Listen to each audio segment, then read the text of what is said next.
Hello viewers, आज हम तैयारी कर रहे हैं कक्षा 11वीं हिंदी वार्षिक परीक्षा की। और वार्षिक परीक्षा के लिए सबसे पहले हम तैयार करेंगे वैकल्पिक प्रश्न काव्य खंड के। तो आज के वीडियो में काव्य खंड के वैकल्पिक प्रश्न हम तैयार करेंगे। इसके आगे के प्रश्न भी हम अगले वीडियो में तैयारी करेंगे। और 11वीं हिंदी की संपूर्ण तैयारी होने वाली है चैनल पर। इसके अलावा भी आपको जिस विषय की संपूर्ण तैयारी करनी है, यदि आपने अभी तक भी कोई तैयारी नहीं करी है तो भी ये वीडियो देखकर आप अपनी तैयारी आसानी से कर सकते हो। तो शुरू करते हैं। प्रश्न है, सही विकल्प चुनकर लिखिए। तो इसमें पहला प्रश्न है, कबीर को वाणी का डिटेक्टर किसने कहा है? कबीर को वाणी का डिटेक्टर किसने कहा है? तो इसका उत्तर आएगा हजारी प्रसाद द्विवेदी ने। ठीक है, हजारी प्रसाद द्विवेदी। इसके बाद अगला है, प्रकृति के चितेरे कवि हैं। प्रकृति के चितेरे कवि हैं, तो इसका उत्तर होगा सुमित्रानंदन पंत। सुमित्रानंदन पंत को प्रकृति के सुकुमार कवि भी कहा जाता है और ये छायावाद के कवि हैं। अगला प्रश्न है, मीराबाई की मूल भाषा राजस्थानी पर कौन सी भाषा का प्रभाव दिखाई देता है? तो मीराबाई की भाषा पर मुख्य रूप से जो प्रभाव दिखाई देता वह है ब्रज भाषा का। अगला प्रश्न है, वे आंखें कविता का मूल स्वर है। तो इसका मूल स्वर है प्रगतिवादी, मतलब है प्रगतिवादी कविता है। कविता का गांधी कहे जाते हैं। तो कविता का गांधी भवानी प्रसाद मिश्र कहे जाते हैं। इसके बाद अगला है, पंत ने कविता के लिए चित्र भाषा संबंधी विचार प्रस्तुत किए। तो इसमें ऑप्शन है वीणा में, ग्रंथि में, पल्लव या गुंजन। तो इसका उत्तर आएगा पल्लव। और ये चारों ही इनकी रचनाएं हैं। तो यहाँ पे पूछा ये गया था कि किस रचना में चित्र भाषा संबंधी विचार प्रस्तुत किए थे पंत, मतलब सुमित्रानंदन पंत ने। तो इसका उत्तर आएगा पल्लव। अगला है, वह तुम्हारा मन समझकर और अपनापन समझकर घर की याद कविता की उपरोक्त पंक्तियों में।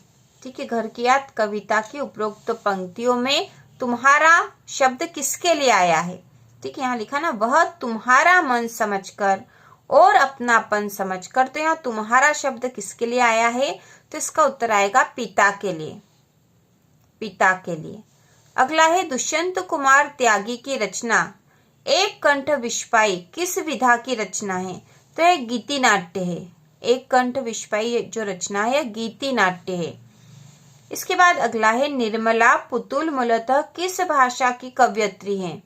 निर्मला पुतुल मूलतः किस भाषा की कवयित्री? तो इसका उत्तर आएगा संथाली। ठीक है, संथाली भाषा की कवयित्री है। अगला है, छाड़ी दई कुल की कहानी का करहे कोई। रेखांकित शब्द से तात्पर्य है। तो यहाँ रेखांकित शब्द है कहानी और इसका अर्थ है मर्यादा। निम्नलिखित में से कौन सा एक खंड बीजक का नहीं है? ठीक है, बीजक का कौन सा खंड नहीं है? तो यहाँ पे पद नहीं है। ठीक है, पद उत्तर आएगा, क्योंकि साखी, सबद और रमैनी ये तीनों ही बीजक के खंड है। साखी, सबद, रमैनी कबीरदास की रचनाएं हैं और इन तीनों का संग्रह है बीजक में। तो ये जो पद है ये अलग है। ये तीनों कबीरदास की रचनाएं हैं जो कि बीजक में संग्रहित है। तो उत्तर पद है। इसके बाद है, जिस प्रकार आत्मा की मुक्तावस्था ज्ञान दशा कहलाती है, उसी प्रकार हृदय की मुक्तावस्था रस दशा। ठीक है, उसी प्रकार हृदय की मुक्तावस्था रस दशा कहलाती है। उपरोक्त कथन किसका है? तो यह कथन है रामचंद्र शुक्ल का। इसके बाद है, रिक्त स्थान में सही शब्द चुनकर लिखिए। इसमें पहला है, कबीर की एकमात्र रचना है जो 3 भागों साखी, सबद, रमैनी में विभक्त है। तो हमने अभी ऊपर भी वैकल्पिक में देखा था कि कबीर की एकमात्र रचना जो है सब बीजक है। ठीक है, बीजक, जिसमें साखी, सबद, रमैनी 3 खंड है। तो यहाँ उत्तर आएगा बीजक। दूसरा है, कबीर के अनुसार परमात्मा है अनेक या एक। तो यहाँ उत्तर आएगा एक। कबीर के अनुसार परमात्मा एक है। तीसरा है, मीरा के गुरु थे रैदास या वल्लभाचार्य। तो यहाँ उत्तर आएगा रैदास। मीरा के गुरु रैदास थे। अगला है, आरोह में संकलित मीरा के पद से लिए गए हैं। तो किससे लिए गए हैं? मीरा पदावली से या मीरा मुक्तावली से। तो इसका उत्तर आएगा मीरा मुक्तावली से। इसके बाद अगला है, हिंदी कविता में प्रकृति को पहली बार प्रमुख विषय बनाने का श्रेय को दिया जाता है। तो किसको दिया जाता है, निराला को या पंत को? तो यहाँ आएगा पंत। पंत का मतलब यहाँ सुमित्रा नंदन पंत है, जिन्हें प्रकृति के सुकुमार या प्रकृति के चितेरे कवि भी कहा जाता है। तो हिंदी कविता में प्रकृति को पहली बार प्रमुख विषय बनाने का श्रेय पंत को दिया जाता है। अगला है, सुमित्रानंदन पंत अरविंद के से प्रभावित है। तो अरविंद के मानववाद से प्रभावित है, यहाँ रिक्त स्थान में आएगा मानववाद। अगला जो है वह है, वे आंखें कविता में की मार्मिक व्यथा का चित्रण हुआ है। तो आएगा किसान की। वे आंखें कविता में किसान की मार्मिक व्यथा का चित्रण हुआ है। इसके बाद अगला है, भवानी प्रसाद मिश्र से प्रभावित है। तो भवानी प्रसाद मिश्र गांधीवाद से प्रभावित है, ठीक है, गांधीवाद से।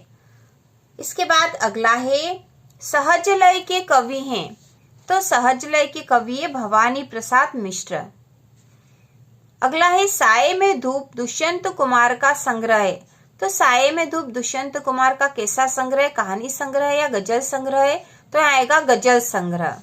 साये में धूप दुष्यंत कुमार का गजल संग्रह है। अगला है, नगाड़े की तरह बजते हैं शब्द की रचना है। तो किसकी रचना है? तो यह निर्मला पुतुल की रचना है, यहाँ आएगा निर्मला पुतुल। नगाड़े की तरह बजते हैं शब्द निर्मला पुतुल की रचना है। अगला जो है, घर की याद कविता में कवि के पिता का पाठ करते हैं, रामायण या गीता का? तो यहाँ आएगा गीता। घर की याद कविता में कवि के पिता गीता का पाठ करते हैं। इसके बाद है, सतपुड़ा के घने जंगल की कविता है। तो यह भवानी प्रसाद मिश्र की कविता है। सतपुड़ा के घने जंगल भवानी प्रसाद मिश्र की कविता है। इसके बाद है, सत्य असत्य। तो इसमें पहला है, मीराबाई की भक्ति दाम्पत्य भाव की है। तो कथन सत्य है। दूसरा है, कबीर ब्रज भाषा के कवि हैं। तो यह असत्य है, क्योंकि कबीर की जो भाषा थी वह सधुक्कड़ी या भाषा की पंचमेल खिचड़ी थी, उसमें बहुत सी भाषाओं के शब्दों का प्रयोग हुआ था, तो उनकी भाषा को हम ब्रज भाषा नहीं कह सकते हैं, कथन असत्य है। तीसरा है, कबीर ने बाहरी आडंबरों का विरोध किया है। तो यह सत्य है। मीरा की मूल भाषा राजस्थानी पर अवधी भाषा का प्रभाव है। तो कथन असत्य, उनकी भाषा पे अवधी का नहीं ब्रज का अधिक प्रभाव था। इसके बाद है, पंत की ताज कविता छायावादी कविता है। तो यह असत्य है। किसान की गाय का नाम उजरी था। तो यह कथन सत्य है। सूर्य का स्वागत का संग्रह दुष्यंत कुमार त्यागी का है, ठीक है। तो यहाँ आएगा, सूर्य का स्वागत संग्रह है वह दुष्यंत कुमार त्यागी का है। तो कथन सत्य है। निर्मला पुतुल का संबंध झारखंड से है। तो कथन सत्य है। इसके बाद है, सही जोड़ी बनाकर लिखिए। तो इसमें जोड़ी बनाएंगे।